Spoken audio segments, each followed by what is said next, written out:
Riċerka li saret madwar id-dinja fl-2016 turi li meta pazjent isib spalla minn dawk ta' madwaru imur aħjar fil-kura tiegħu. Din ir-riċerka saret minn edukaturi, xjentisti u tobba li sostnew kif is-sapport iħalli effetti importanti fil-kura tal-pazjent. Josephina Tart, kap tad-Dipartiment tal-Qwiepel u lecturer fl-Università ta' Malta, saħqet fuq l-importanza li pazjenti kollu sapport waqt li jkun qiegħed jieħu l-kura jew inkella mara waqt itqala. Is-supported hemm xi ħadd miegħu dan anki sa jmur tajjeb f'dik jew jista' jkun mart u anki ħlas normali nafu meta mara pereżempju tkun taf il-persuna ġas li min se jħu ħsieba naturalment l-affarijiet se jimxu wkoll.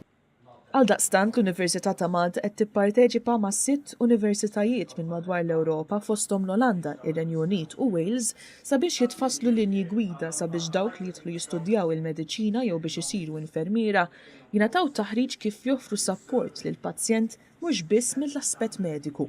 Biex nifformulaw guidelines kemm jista' jkun flessibbli u sempliċi ħalli jkollna direzzjoni aħna kif nippreparaw lin-nurses, il-midwives u anki l-qudiem anki healthcare workers u importanti wkoll nagħmlu dawk in-nies li diġà huma kwalifikati ħalli l-istudent dak li nagħmluh aħna jaraw ukoll fil-clinical area.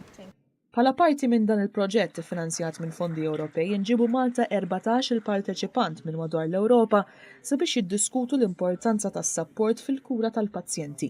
Il-proġett sħiħ li qed nagħmlu huwa għaliex qed nittrattaw fuq aspett verament importanti li jsir però kultant jintesa' qed nittrattaw fuq the spiritual care tal-persuna. Aħna nafu li persuna hija nittrattawha holistika, hija għandha moħħ, għandha l-fiżiku u għandha ruħ ukoll.